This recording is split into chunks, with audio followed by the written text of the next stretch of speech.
start as soon as they bring the governor out from the holding room, or as soon as the mayor arrives, or both.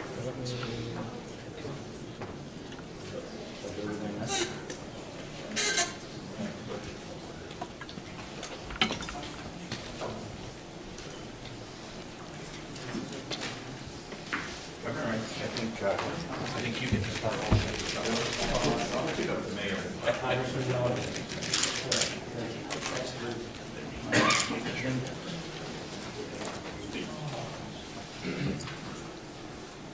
Introduce myself. Yeah, Peter Ball from Vermont.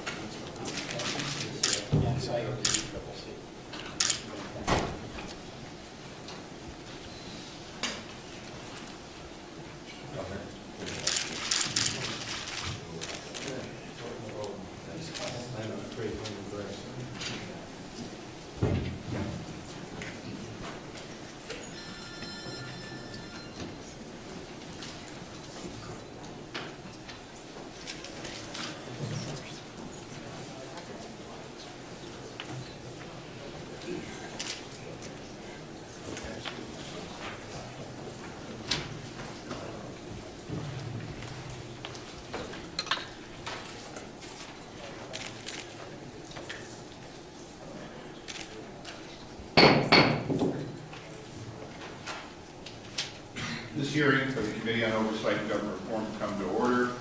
Today's hearing concerns the ongoing foreclosure crisis that has left tens of millions of American homeowners without the important piece of the American dream. Today's hearing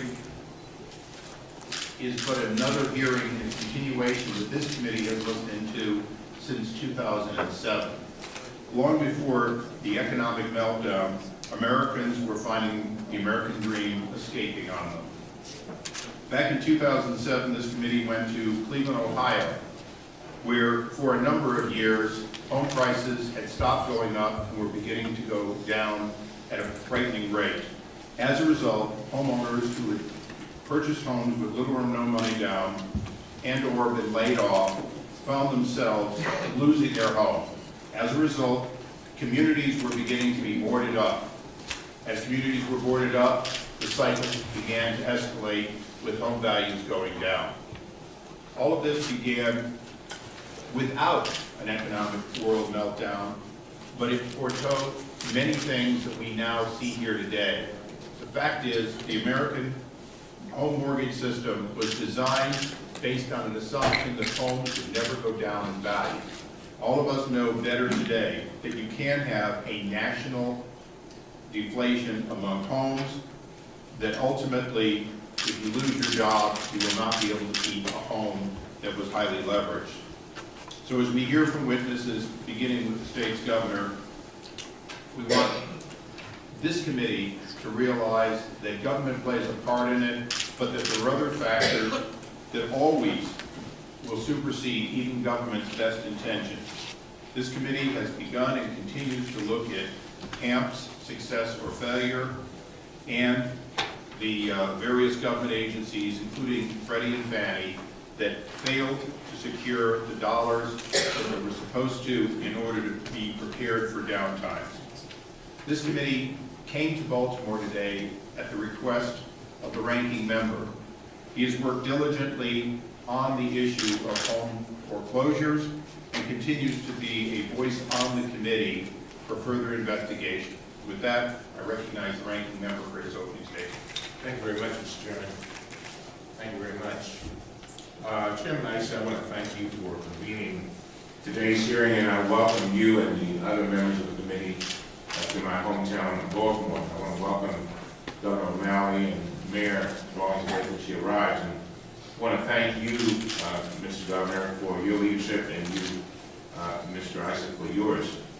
Thanks also to the University of Maryland School of Law, my alma mater, for hosting us all here today, and to Associate Dean Master and Ed Fisher, and certainly to Dean Phoebe Snowden. Please. Sorry. Mr. Chairman, we are in the grips of a nationwide foreclosure crisis. In 2009, there were about 2.8 million foreclosures across the country. Last year, there were 2.9 million. And this year, there may be more than 3 million.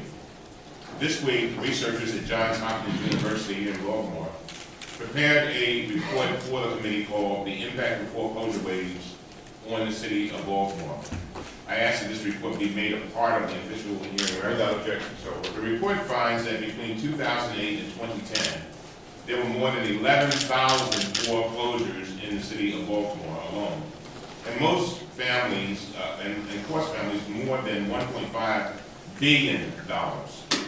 The foreclosure crisis is a wrecking ball smashing through communities across the nation, and Baltimore is one example of that destruction.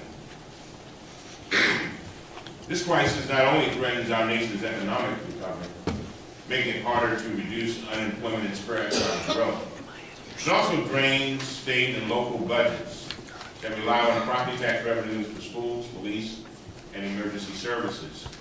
It destroys neighborhoods and devastates families, and it harms individuals. It is a national crisis with very local consequences. What is so frustrating is that this crisis is being aggravated by actions of the mortgage servicing companies that conduct foreclosures.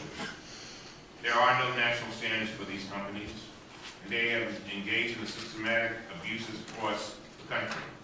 In our committee's first hearing this year, the Inspector General for TARP testified that the performance of mortgage servicing companies has been, and I quote, abysmal.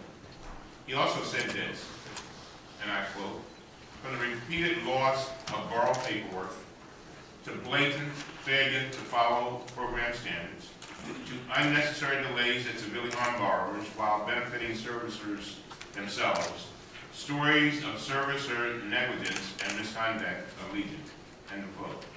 These companies have signed false affidavits by the tens of thousands, inflated fees, performed illegal actions against military service members and veterans, and aggressively pursued foreclosures when modifications made more sense and were already underway.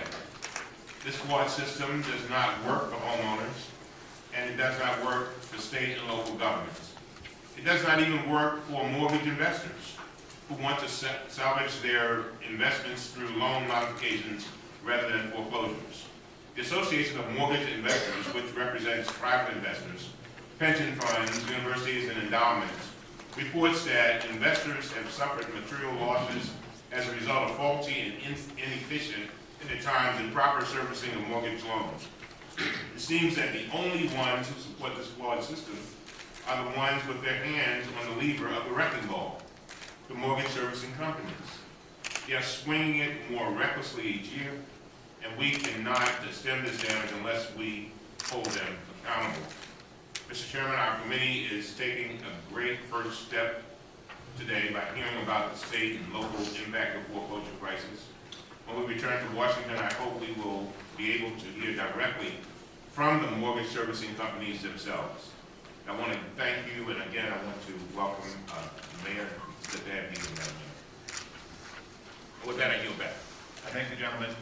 All members will have 5 legislative days in which to include opening statements and any other remarks. Do either of you want to make an abbreviated opening statement? No. Okay. Thank you. With that, as is the policy of the committee, we'll begin by reading the mission statement. I know every city and state have their own mission statement. Here's ours. The Oversight Committee, we exist to secure 2 fundamental principles. First, Americans have the right to know that the money Washington takes from them is well spent. And second, Americans deserve an efficient, effective government that works for them. Our duty on the Oversight and Government Reform Committee is to protect these rights. Our solemn responsibility is to hold government accountable to taxpayers, because taxpayers have a right to know what they get from their government. We will work tirelessly in partnership with citizen watchdogs to deliver the facts to the American people and bring genuine reform to the federal bureaucracy. This is the mission of the Government Oversight and Reform Committee. And with that, we go to our first 2 witnesses, Governor O'Malley. I'm sure that we could all do a lot of introductions, but quite frankly, I think you're better known than we are here. And Mayor Rawlings Blake. It's the rule of the committee that all members all witnesses be sworn. Would you please rise to take the oath? Do you solemnly swear or affirm that the testimony you are about to give before this committee will be the truth, the whole truth, and nothing but the truth?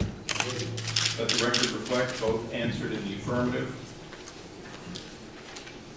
It is also tradition on Capitol Hill that witnesses speak for 5 minutes and then be endlessly asked questions from the dais. We will change that considering your input. Would ask you to remember that your opening statements, official opening statements, are in the record. However, we recognize you for such time as you may consume government. Mr. Chairman, I said thank you very, very much, and Ranking Member Cummings and all the members of the committee.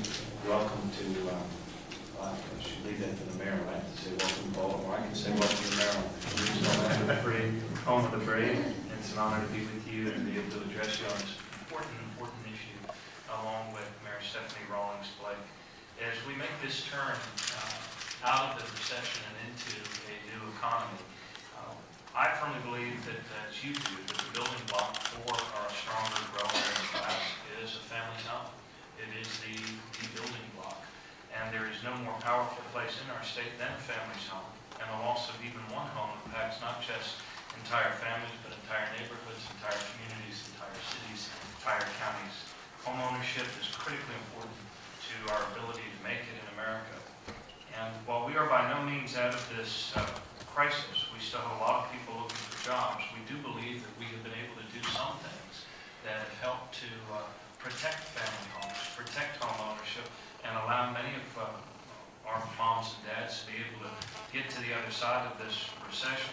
Our foreclosure rate is now significantly lower than the national rate. Last month, Realty Track reported that we have driven foreclosures down 70% compared to a year ago. It is the sharpest decline that any state in the country has been able to achieve over the course of this last year. And yet, too many of our fellow citizens continue to lose their homes. And as mortgage companies and the post-robo signing moratoriums, we are very cognizant of the fact that those foreclosures, once again, will start to go up. With reforms we passed last year, mortgage giants in Maryland are now required to meet with homeowners at the negotiating table before they can throw them out on the street. They must prove that they've made a full review of mitigation options. This was legislation that we enacted, as I say, just last year. Prior to that, when this crisis hit, we enacted other legislation. In fact, at the time, the Washington Post characterized it as one of the most sweeping legislative packages in America to slow down the fast track to foreclosure. It might have been sweeping, but it was not as effective as we would have liked. So that's why we had to go back again and give every homeowner the right to a mandatory mediation before they can be thrown out of their home. We've now reached agreements with multiple mortgage services to create a streamlined and transparent loss mitigation process. We've assembled a pro bono network of 1,000 attorneys called forth by the Chief Judge of our Court of Appeals, Judge Robert Bell. And we've teamed with nonprofit housing counselors to assist more than 54,000 Marylanders. When the robo-signing incident came to light, we partnered with Congressman Cummings and our Attorney General for our state to demand that servicers halt foreclosure proceedings until they rework their practices. And we partnered with our court system, which adopted emergency rules to protect homeowners. We are part of that multi-state effort that is, I believe, joined by all 50 attorneys general. The right plural in the right place there. Many servicers still do not have the basic systems in place to keep track of paperwork to provide timely responses to loan modification applications. Maryland's housing counselors tell us that obtaining even a trial loan modification typically takes 6 months.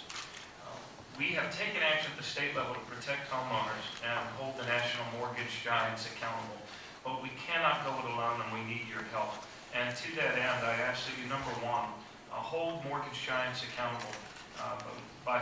We favor the creation of clear and specific national servicing standards. Each one of these modifications shouldn't be some grand mystery started from scratch every time a homeowner is looking for a little relief. Number 2, housing counseling empowers our most vulnerable homeowners with the tools and the know-how to save their homes. I want to underscore how critically important the dollars have been from, I believe, the federal government and also our state that we put in to the nonprofit housing counselors. They have acted as mitigation originators, if you will, and they're critically important. Now is not the time to slash those dollars. Number 3, rather than dismantling the imperfect and yet critically important Home Affordable Modification Program, the HAMP program, we believe that it can and should be retooled for greater efficiency, greater transparency, and higher performance. The simple truth is that without access to affordable and sustainable loan modifications, more Americans will lose their homes, slowing our recovery. Number 4, HUD's Emergency Homeowner Loan Program is projected to help more than 1,000 unemployed Marylanders who are struggling to make mortgage payments while looking for work. We believe that this is another tool that has to be preserved and has to be employed. Number 5, community development block grants and the neighborhood stabilization program can be the difference between saving or losing a neighborhood in the course of these difficult times. So I urge you to continue your oversight, continue to drive performance. These are programs that should work more effectively than they have worked.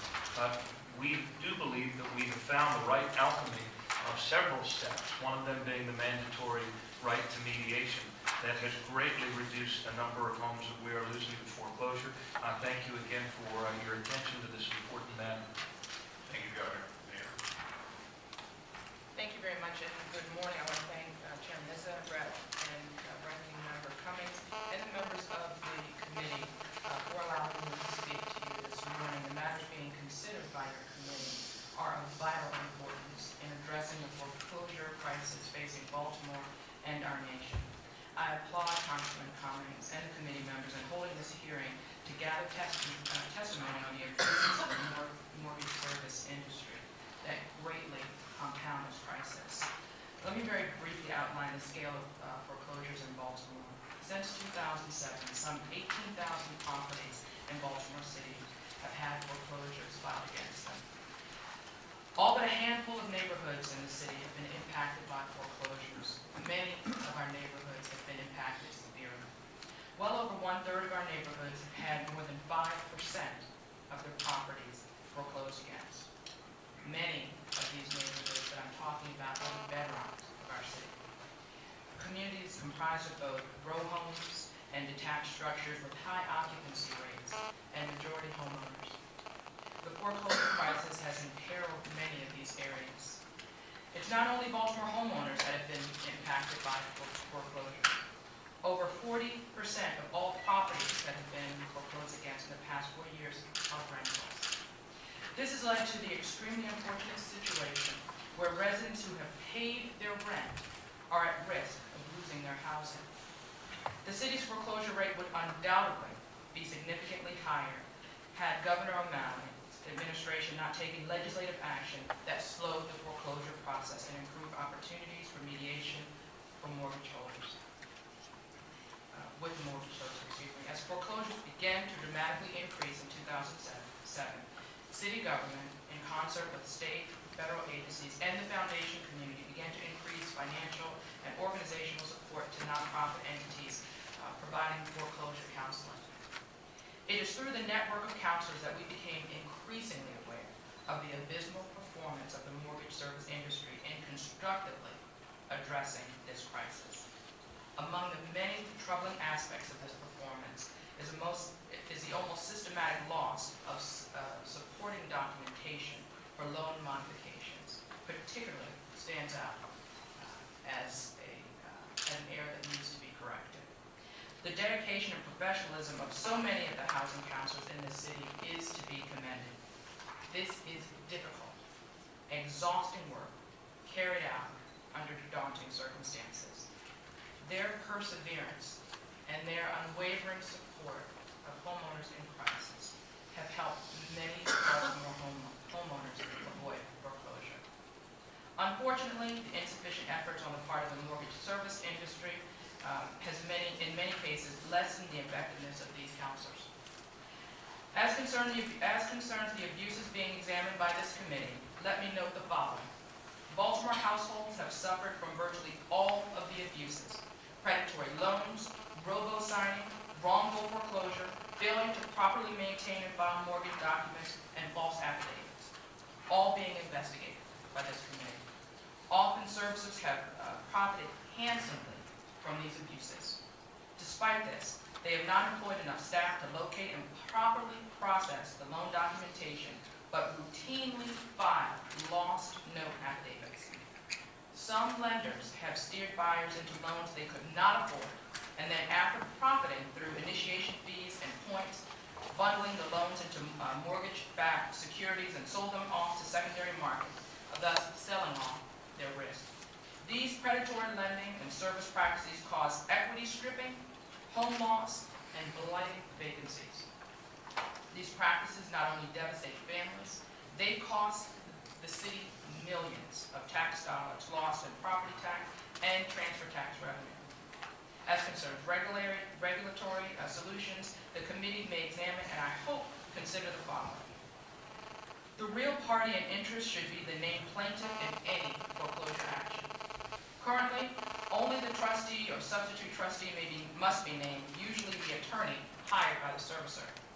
The lack of transparency makes it difficult to understand and document trends in lending and foreclosure practices in our city, thus handicapping our ability to protect our residents.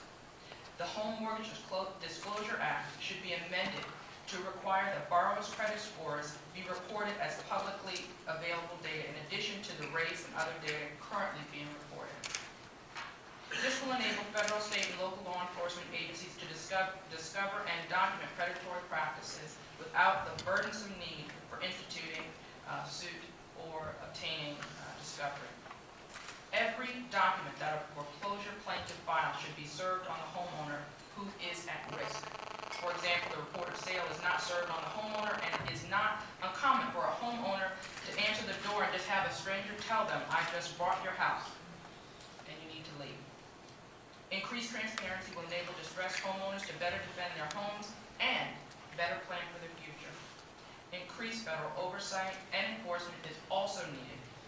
Much of the subprime predatory lending that helped trigger this crisis could have been avoided had there not been lax enforcement of the Fair Housing Act and banking regulations. Again, I want to thank you for being here in Baltimore, a city that has been tremendously impacted by abuses in the mortgage industry. I hope that this committee hearing serves to be fruitful in your efforts to correct the wrongs. Thank you. Mayor, I want to particularly thank the City of Baltimore for having us here. And Governor, I'll start with you. The committee has, and somewhat to the mayor's statement, the committee has been working to try to create transparency in government. On a bipartisan basis, we try to interject open standards into the Dodd-Frank bill that passed last year. We failed. Congressman Frank and others have offered to help us get it through this Congress. We intend to get through data standards that would allow for anyone who wants to give an access, either individually or for statistical purposes, to be able to very transparently get all of that information. One of the things our earlier hearings showed us was that, in fact, there is no standard for submission, so that you have to go bank by bank, and unless somebody wants to pay the bill, to consolidate all these divergent standards and get, if you will, the credit score lined up between different loan organizations, you're not going to get there. But Governor, you mentioned HAMP in your opening statement. As you know, the HAMP program is highly flawed. By its own testimony, it's not getting to its goals, and the servicers make it very clear that the only people who are getting permanent loan modification are people who would get it without the HAMP program, even though it's cost us $30 billion, and yes, we have that under oath. So my question to you is, as Congress looks at how to spend the next $40 billion of a $70 billion program, shouldn't we consider making HAMP the loan modification of last resort and not first, cause all people to go through and be refused loan modification, and then only if they're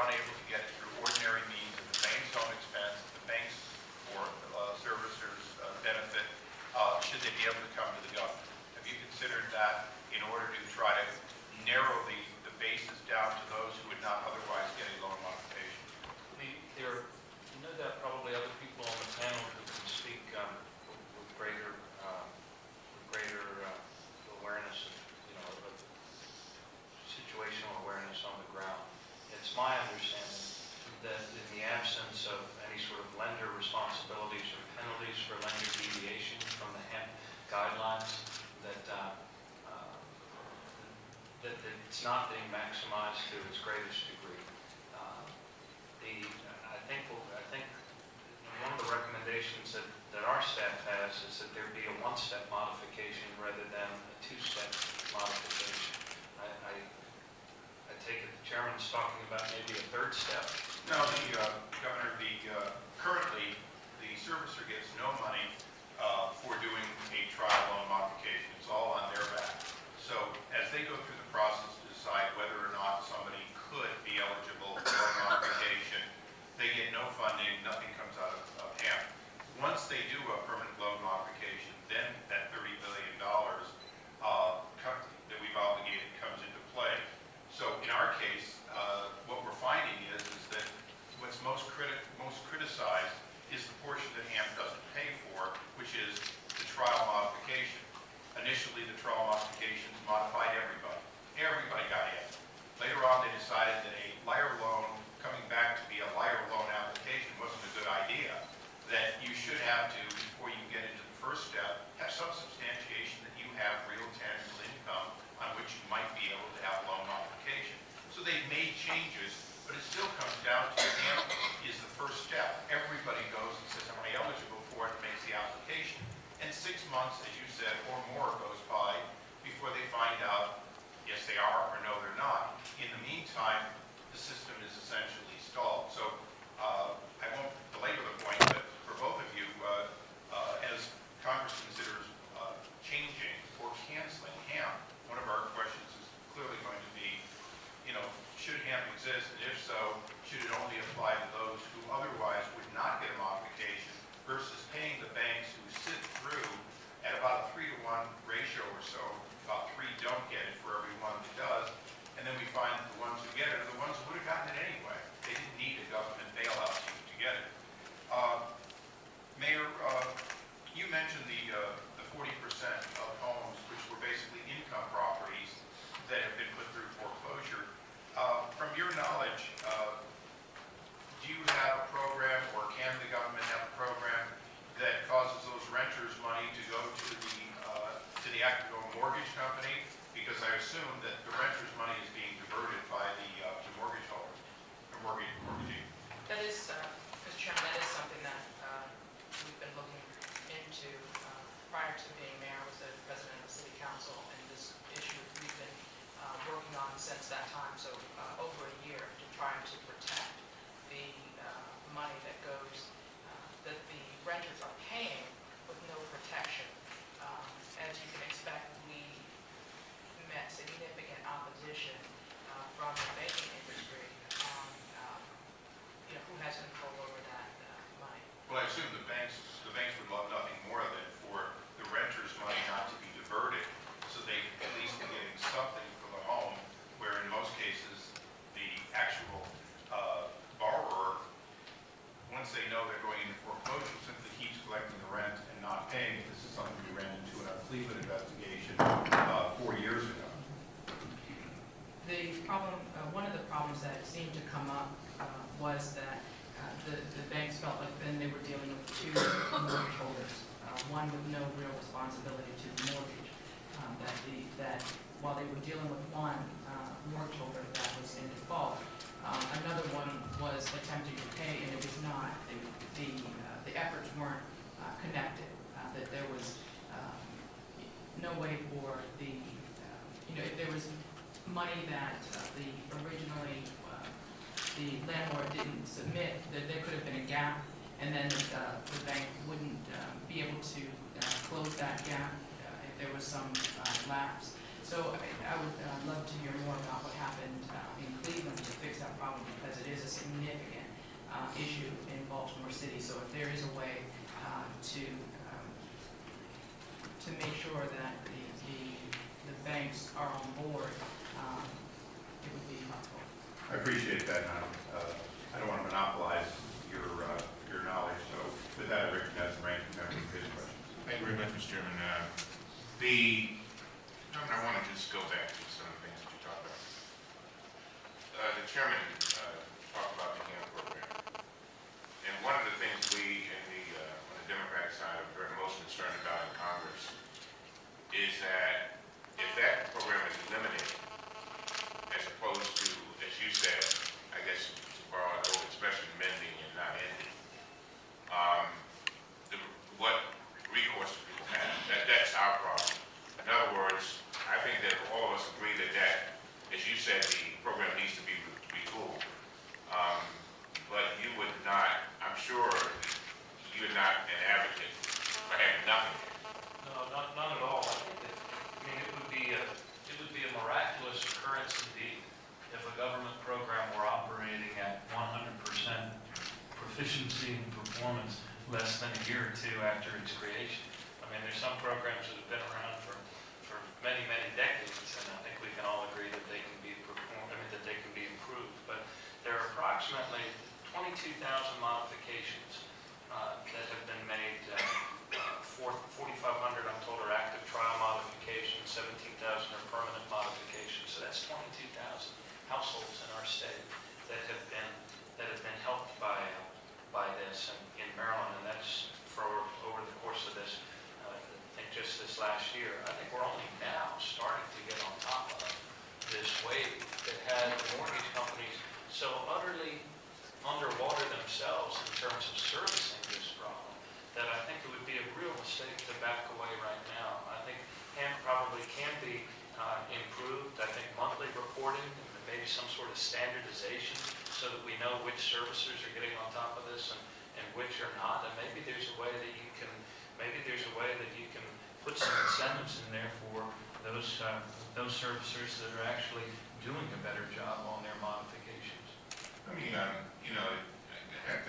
this robo-signing issue, Mr. Governor, I think here we are sitting in law school. I think the mayor, you and I graduated from this school. And the governor. I'm the odd man out. And the question is, last fall, the nation's largest mortgage servicing companies admitted to robo-signing. Tens of thousands of affidavits in foreclosure cases, falsely swearing to the accuracy of information they never actually reviewed. Governor, you and I took immediate action to protect Maryland homeowners from this abuse. We wrote to these companies and asked them to suspend foreclosures here in Maryland. Even though they halted foreclosures in 23 other states, they refused to stop halting them in Maryland. Is that right?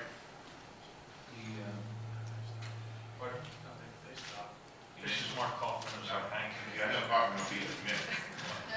But what impact do you think that had? I believe it's had a tremendous impact. I think the two things it's hard to separate out which one was most responsible, but roughly at the same time, our mandatory mediation requirement kicked in, and shortly thereafter, the robo-signing problems arose, and many of the large servicers halted their foreclosure proceedings in Maryland. It's resulted in a 60% reduction since last year of foreclosure actions in our state. And what we don't, as I said, it's hard to separate out the two.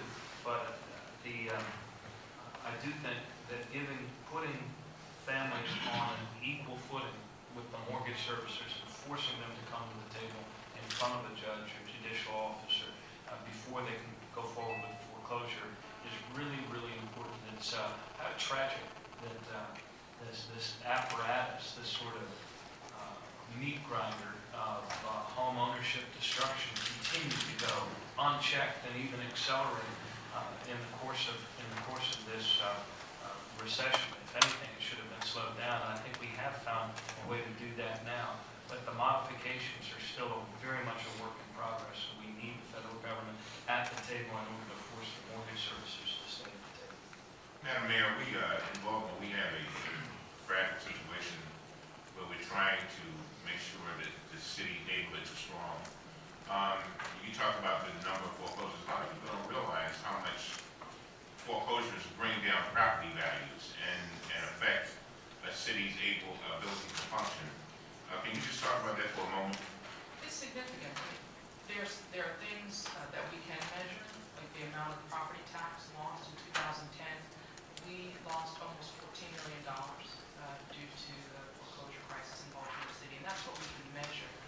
There's also intangibles, the impact, the continued impact of blighted and vacant properties when these homes go vacant, what that means to a community, how that drags down property values and creates unsafe neighborhoods. We're struggling in Baltimore with a significant amount of vacant properties.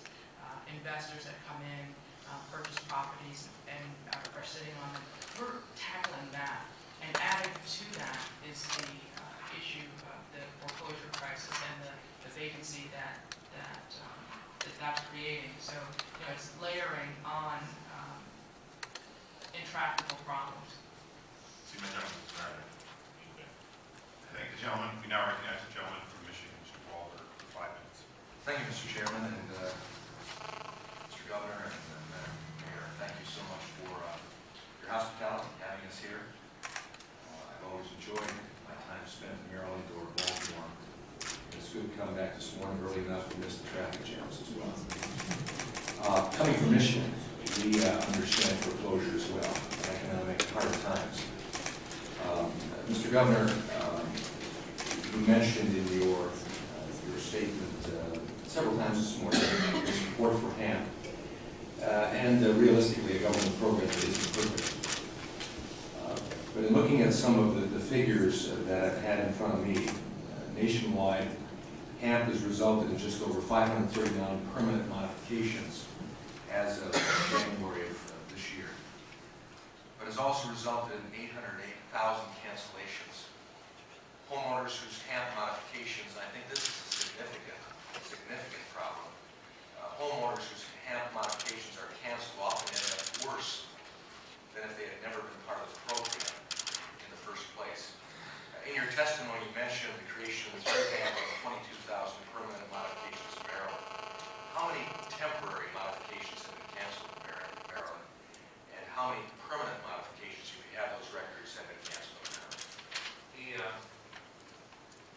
Congressman, the numbers I had in front of me, as I look over my shoulder here, my able staff who are looking over their shoulders. I'm not looking over mine. The numbers I had in front of me was by the end of January, I had 4,000, I don't have the cancellations, I had 4,545 active trial modifications and 17,483 permanent modifications for a total of 22,000. I don't have numbers in front of me on cancellation. Similar to the rest of the country, those figures hold. But we don't know the cancellations. No, sir. Well, we might be able to find that if someone would consult the state satellite. Well, the concern is what happens to those people whose temporary and permanent modifications are canceled, because indeed, if it's like the rest of the nation, it appears that as a result of being given hope and yet for one reason or another not following through, they end up in a worse situation for having spent money in the process, continued on mortgage payments, and as opposed to the foreclosure, completing and going on with life. It would be interesting to have those numbers, but they're not available to you at this time. Let me move on and turn to the mayor. Again, appreciate you taking this time to be here. It's been stated several times in the course of testimony this morning that the recent robo-sign scandal is a symptom of an industry crisis. Simply put, the scandal illustrates another symptom of an industry that needs accountability and transparency. The governor stated that very clearly as well in his testimony. Nevertheless, in looking at this situation, Treasury's own reviews suggest that even if servicers' performance was perfect, which it won't be, HAMP's results would not improve significantly.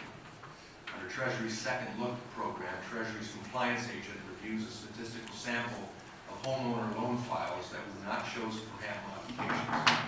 For the second quarter of 2010, the most recent period for which results are available, Treasury's agent only disagreed with servicer actions 2.4% of the time. So my question is, do you believe that HAM's results would improve significantly if servers' compliance was better, and how so? Yeah, I'm not an expert on the fix. I'm an expert in the impact of the problem.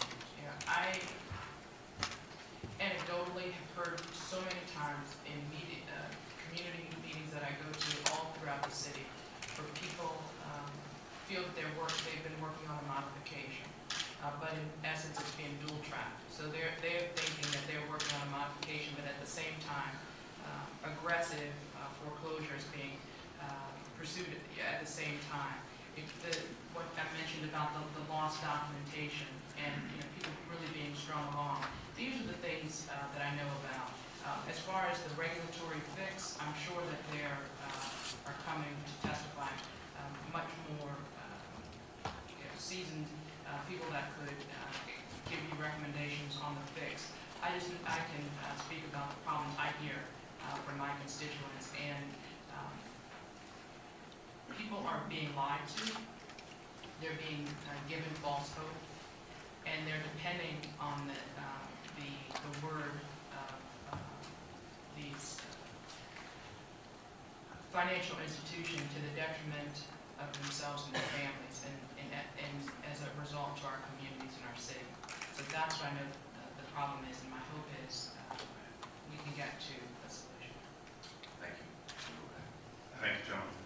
We now recognize the gentleman from Massachusetts, Mr. Tierney, for 5 minutes. Thank you, Mr. Chairman. Thank you for having these hearings, and thank Mr. Cummings for having these hearings and doing the work that he's doing on this subject as well. Governor and Mayor, thank you for the work that you're doing. I think Maryland has done, Baltimore has done quite well in comparison to other parts of the country on this very perplexing issue on that. This is an industry that didn't cover itself in glory when it led us into the financial crisis that we're in today, and it's certainly not covering itself in glory as we try to get out of it. And I understand the HAM program is not perfect. I'm as frustrated or more frustrated than anybody with its imperfections. The question for us pretty soon this week, in fact, is going to be whether we leave the banks on their own. We've pretty much seen what that's led to, or whether we try to get a system in there that works to help the homeowners. Because Mayor, like you, Mr. Cummings' office staff, and through all my colleagues' staffs, my staff, are pulling their hair out trying to help people who come in desperate. We have a holdover from previous administration and the head of the Office of Control of the Currency that seems to be more concerned with the banks than he is with homeowners. We have the Federal Housing Finance Administration that I think is not doing its job in terms of conservatorship with the Fannie Mae Freddie Mac. If they were, they would insist that there be some write-down on some of the principal on that basis. That would better protect taxpayer investors than letting them go to foreclosure. So there's a lot of work to be done in this area. Thank you for your efforts. Governor, there are 50 states, and Maryland is one of them, involved in court action. And there's talk in the newspapers of the amount of money that banks, services may be forced to come to the table with. Elizabeth Warren, who is the consumer protection advocate, obviously just recently appointed by the president, thinks that $20 billion is not enough. Do you have a position on what your state will be arguing in those settlement proceedings as to what ought to be an appropriate amount of money for the people to come to the table on, or do you not? I do not, Congressman. I've left that to the Attorney General. Do you have a feeling of what standards ought to be put in place, and what ought to be placed into that lawsuit that these services and banks have to comply with to make this system work better? I think that we need to have, there needs to be, and not only the openness and transparency with regard to underwriting standards for a modification. There needs to be some strike zone, if you will, that is easily understood in terms of the ratios, and so that we don't have a different, so that we're not recreating the wheel every time we get somebody to answer the phone. And secondly, I also believe that there needs to be some enforceable period of time, some time frame within which a person should expect their modification to be reviewed, approved, or disapproved.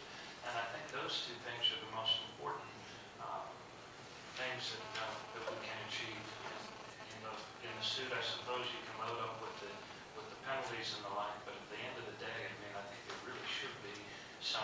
expectations and some enforceable ways to make these mortgage service companies protect consumers, respond to consumers, be able to make the modifications or not make the modifications. And that's what's been lacking in all of this. Mayor, do you have an opinion as to how valuable HUD's program for unemployed homeowners would be? The opportunity under the Dodd-Frank Act for them to receive some stipend to carry them through at least 24 months, if necessary, until they get reemployed and until they can handle the mortgage again. Is that a factor you're involved in? Any subsidy that we can get to help bridge unemployed individuals to employment is helpful in Baltimore. Anything. So if it's the act that you were talking about, or unemployment insurance, all of those things are significant factors in helping people stay in their homes, helping people get to a point where they can get reemployed. It takes time. We have programs that work to retrain individuals. We're investing in workforce development, also in emerging technology, but you can't walk out of one job and go into another. It requires specialized training. So these things are helpful. I just put you on alert. Thank you for your answer. Put you on alert that if the budget process that was a couple of weeks ago put through, you won't have that workforce training program to worry about. Because $3 billion sliced out of that is going to shut down. One-stop shops on that. So Our employment we've development. got some work to do on that part as well to help out cities and towns on that. Which is my remaining seconds. Let me just say that I think I'm still an advocate and always have been a clamp-down process on this. Until the banks have some incentive to write down some of the principle and treat this thing honestly, we're all going to be in a lot of trouble in this situation. My contention is that the bankruptcy judge had the authority to do that. We'd never get to that point that these banks would finally wake up and go to the table and negotiate with these people, but they're not going to do anything voluntarily. I think they've shown that quite clearly. Thank you for that. Thank you, gentlemen. Recognize the gentleman from Vermont, Mr. Wells, for replying. Thank you very much, Mr. Chairman. I thank you for having the hearing. Thank our witnesses. Representative Cummings has been the leader in Congress and focusing attention on what the impacts are on neighborhoods when we lose that base of homeowners. We've spoken quite eloquently about it. But I also actually think, Mr. Rice, you have a point about the HEMP program. If it's not working, the question is why. And I was interested, Governor, when you testified that you've had success in reducing the foreclosure rate by 70%. So you seem to be doing something right that the HEMP program isn't. And when I think about how practically to deal with this, which you all are on the front line of, the bottom line seems to be somehow, some way, there's got to be the mortgage servicer with authority to say yes or no. And this is where I think Congressman Tierney's got a point. One of the reasons I have supported the bankruptcy provision is that it's the only way to force a decision. And it seems that with one of the biggest problems of getting to a practical resolution is that mortgages have been issued, then they've been bundled, then they've been sold to investors, and they've been sliced and diced. So some investors who are in the front of the line before prepayment are going to do okay, some at the end of the line won't. The servicer is caught between its obligation to these various owners of the packages of securities that they're mentioning. So they literally don't even have the ability to say yes to a reasonable deal. And unless, in my view, we deal with that so there is a party in the room who can say yes to a good deal, with however much counseling we provide people, it's not really going to work. So the only way I know that would work is with bankruptcy, and that's a contentious debate within Congress because it does raise some policy questions. But I've always supported it because it's the only practical way to get from here to there with an answer. And I just want to ask each of you whether that would help you in your efforts to try to stabilize and revive these neighborhoods where you've got your citizens doing their best to hang on. Governor? That is on the bankruptcy economy? That's right, just as a tool to help you.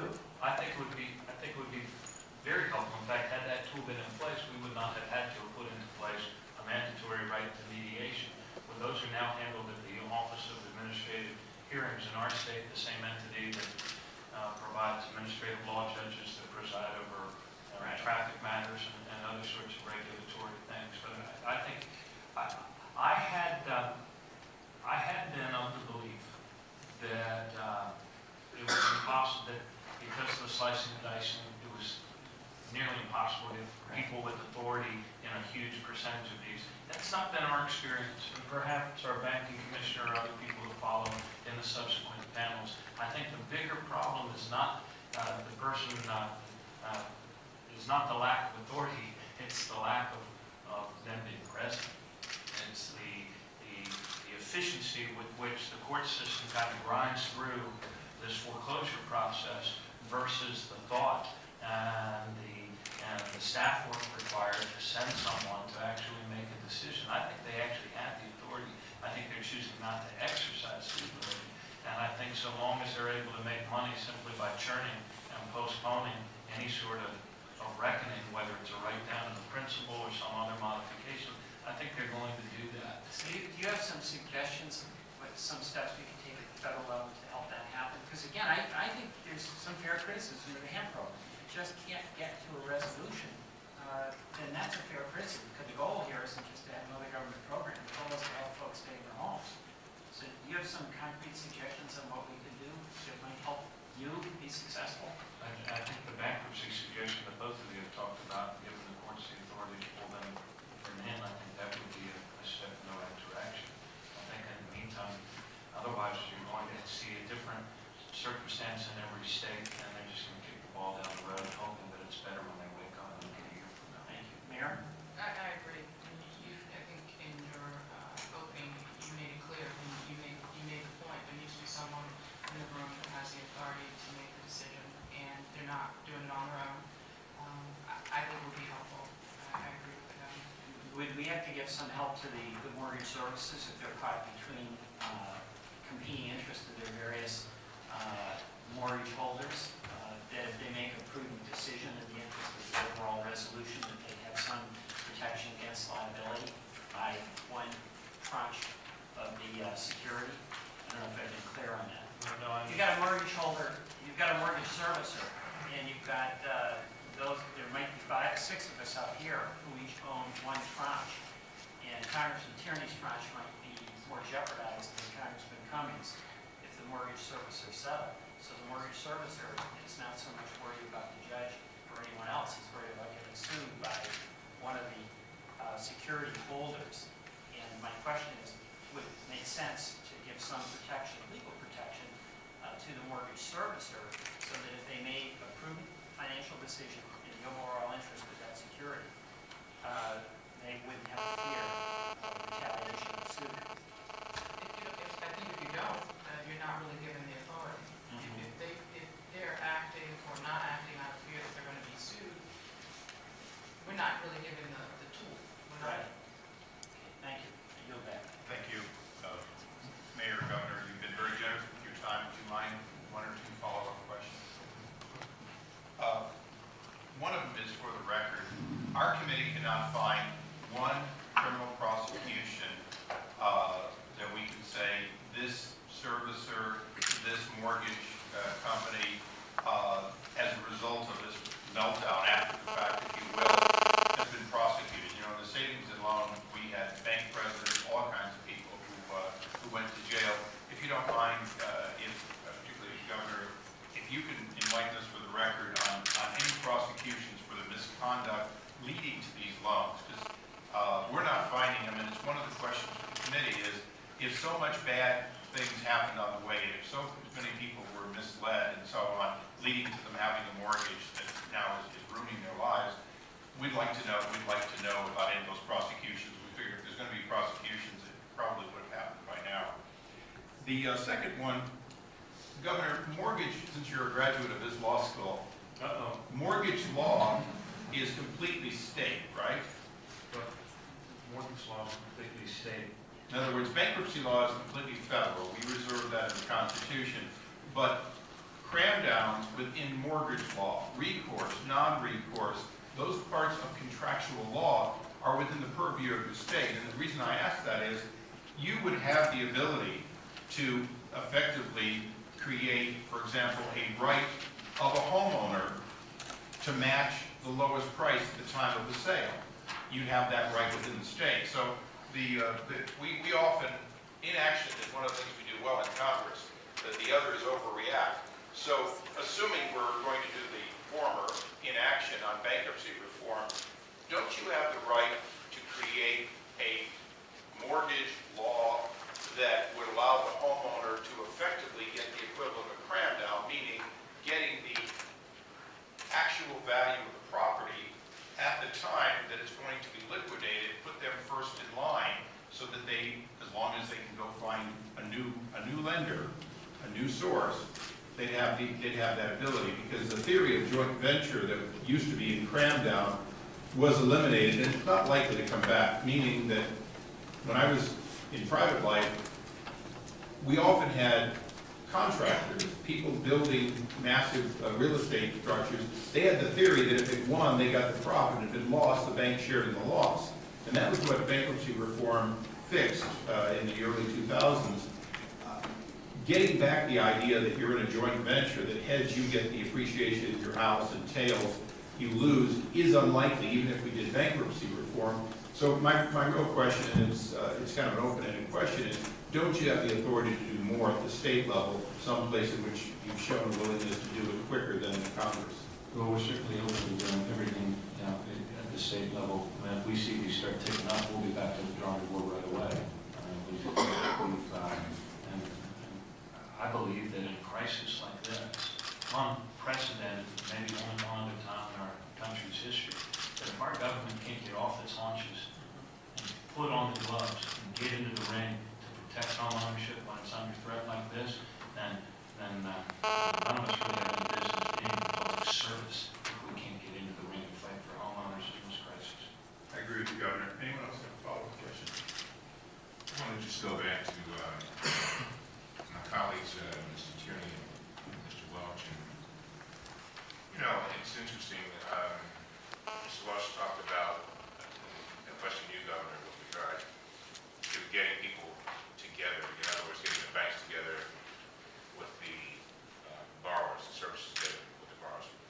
And for the record, what we do in our office, we have a person who spends their entire day, 5 days a week, sometimes 6, just bringing together, I think we all do, bringing together the servicer together with the borrower. And a lot of the problems, you've already stated, I know Mr. Kaufman in his excellent testimony that I've read, we'll talk about even more. But we have a situation where people are being, as you said, Madam Mayor, it's not a, I know you hear about it, we experience it in our office, we see it every day. People being lied to, people are placed in, borrowers are placed in a situation where they call the mortgage company and they get one person one day, well, first of all, they get nobody.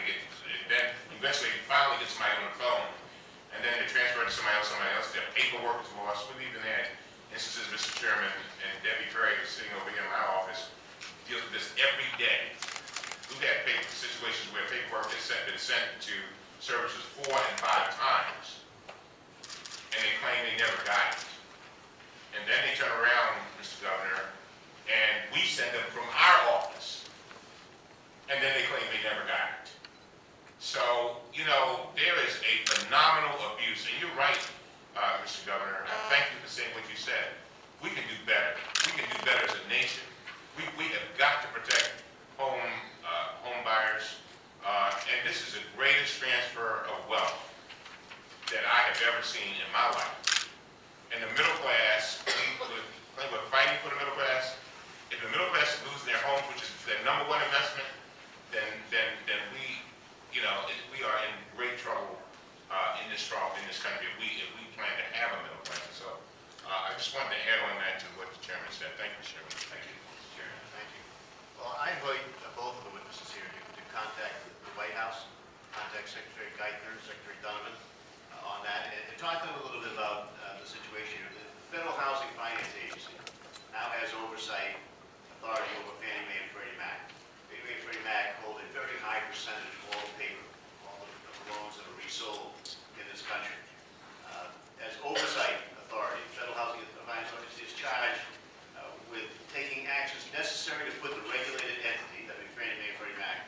sound and solvent condition, and to preserve and conserve the assets and property of the regulated entity. They've refused, FIFA has refused to allow Fannie Mae and Freddie Mac to engage in principal reduction. All they basically have to do is turn around to these recalcitrant banks and servicers and say, we're not going to buy your paper until you take care of those homeowners that are in trouble. And they would in fact then be better servicing Fannie Mae and Freddie Mac, who represents the investor in this case, the taxpayers, because you would get more out of a modified loan in most cases than you would of a foreclosure. So I invite you to add your voice to the White House and to the administration, particularly to this the individual that's heading up FIFA right now, who I thought the president probably ought to show the exit to and find somebody to replace them until they start getting aggressive and start dealing with it. So I'll just add that to the record. Thank you, Mr. Chairman. Thank you. The gentleman from Michigan, Mr. Tosh. Thank you, Mr. Chair, and thank you for your testimony today. Mr. Governor, the question I have is, HAMP was designed to assist homeowners whose payments are increased but who still have an income and are able to make payments. You testified today that the face of foreclosures has changed due to joblessness. What solutions to the foreclosure crisis, if any, are possible without a broad-based economic recovery? No, not everything we hope to do as a nation depends on our recovery. And what solutions are you suggesting for a broad-based recovery? Broad-based recovery, I believe that we need to balance and move forward at the same time. We can't be the first generation of Americans that irresponsibly refuses to invest in our own time in our infrastructure, not only our highway, our transportation infrastructure, including high-speed rail, but also our cyber infrastructure and broadband to connect all of our smaller communities and small businesses with this new economy. I believe we need to invest in the education of our children. And I believe that rather than slashing and cutting research and development in places like NIH, which truly makes us a moral leader of this world, we should be increasing those investments, because in a knowledge-based economy, those are the things that education, the innovation, the rebuilding of our infrastructure, which creates a strong and great economy. How sad, how very, very sad that China invests a larger percentage of its GDP in its infrastructure than we're able to in the United States of America. What a national shame that as fewer of our people are receiving a college education, that we would be slashing Pell Grants and putting college further out of the reach of hardworking middle-class families. I think we're better than this. I think we have better days in front of us, but not if we continue to try to hack and cut and slash our way to a better future. It doesn't work like that. If you've ever tried to stay up on a bicycle very long simply by balancing, you're going to fall over. You've got to pedal forward, and that's what we need to do as a country. We need to balance, but we also need to pedal forward. And what would you suggest regarding our current debt crisis that we face in this country? 55% of the deficit by 2019 will have been caused by Bush-era tax cuts that disproportionately benefited the wealthiest 1% of Americans. That 1% now claims a greater amount of our nation's wealth than it ever has since, say, 1929, I do believe. So that's 55% of that deficit. Another 13% of the driver is a series of desert wars, which for whatever reasons we've chosen to finance on debt rather than paying as we go. An economy that comes back is an important part of attacking that deficit. The other important part of attacking that deficit is to bring into line the spending curves, not slamming on the brakes of the recovery and causing us to plunge back through another double dip, but bringing the cost curves into line. It's amazing to me with all the debates that go on in Washington, we act like tax cuts for the wealthiest 1% doesn't cost money. They do. Let's get a handle on that, shall we? Social Security's not out of whack. Everybody rattles their sword about Social Security, and as if we all need to go back to the days of Coolidge and Hoover.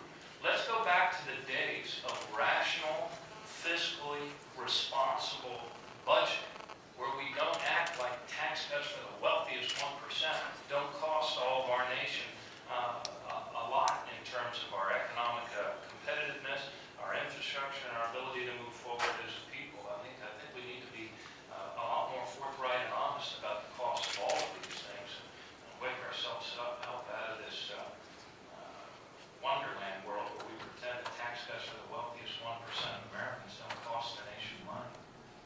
So to summarize, your solution would be to raise taxes? No, that's not my solution, I think, and that's not what I said. Although sometimes it does require a combination of those things. I mean, we are one state, in our state, we're one of 8 states that still has a AAA bond rating. And you know what, Congressman? We also have the best schools in America 3 years in a row. Everyone in our state was willing to pay another penny on their sales tax in order to be the only state over these last 4 years that went 4 years in a row without a penny's increase to college tuition for people. You get what you pay for in this world. It's true in the America of our grandparents. It's true in our America. And we owe it to our kids to not be the last great generation of Americans. I think this country is not only worth fighting for, I think it's worth investing in. And I think a majority of the people of this country still believe that. Thank you very much. You know, it's fitting that we should end on you get what you pay for. Others paid for you to be here today. I want to thank both the governor and the mayor for kindly giving us far more time than we originally scheduled. And with that, we're going to take a 5-minute recess. Thank you very much.